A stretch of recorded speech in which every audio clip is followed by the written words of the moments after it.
retrouvons en direct de Brive notre invitée Claire Rossi. Bonjour, vous êtes diététicienne, nutritionniste à Saint-Pantaléon-de-l'Arche. Un mot d'abord sur ces galettes des rois. On peut en manger bien sûr, mais avec modération. C'est ça la modération, c'est le maître mot hein, pour être en bonne santé. Donc la galette des rois, comme tout autre produit de fête, a sa place dans une alimentation variée avec modération, en effet. Alors avant ces galettes, il y a eu On est les sur un repas de produit Noël. qui est très riche. Hein, ouais. Oui, avant ces galettes, il y a eu les repas de Noël du 31 décembre, voire du 1er janvier aussi. Il faut se faire plaisir là aussi, mais sans forcer. Oui, c'est ça, le plaisir de toute façon c'est toute l'année, donc l'idée c'est de garder de la modération, pouvoir apprécier dans le plaisir hein, tous les aliments, ça peut être aussi du foie gras, de la dinde, enfin l'idée c'est d'avoir une alimentation variée et les moments des fêtes c'est vraiment l'occasion de découvrir des nouveaux aliments un peu plus savoureux, etc. Donc oui, pourquoi se priver pile poil en décembre, janvier, ce serait quand même embêtant. L'équilibre alimentaire, il se fait toute l'année avec un comportement alimentaire modéré, en lien avec sa faim, ses envies. Donc il n'y a pas de souci à se faire plaisir quand même sur la fin de l'année. Et quelques jours après ces repas, quels conseils donneriez-vous justement pour reposer son organisme, pour effacer les éventuels excès ? Oui, alors l'organisme il se détoxifie très bien naturellement, donc l'idée c'est peut-être de favoriser les mécanismes physiologiques qui sont assurés surtout par le foie, les reins, l'intestin.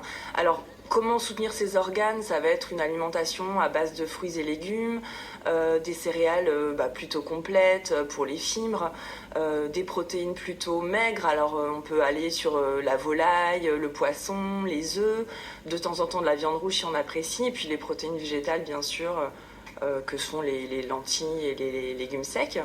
Une bonne hydratation c'est aussi très intéressant pour bien permettre un bon fonctionnement rénal, donc 1,5 litre à 2 litres par jour, et puis on évite toutes les boissons sucrées, les boissons alcoolisées pour soutenir le foie là aussi.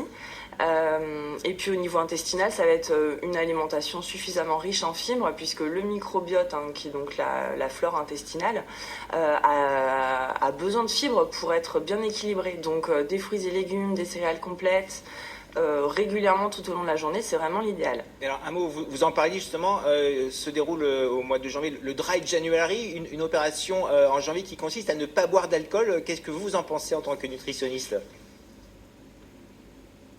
Alors c'est plutôt une bonne démarche, hein. Ça permet peut-être de remettre le pied à l'étrier d'une consommation plus modérée.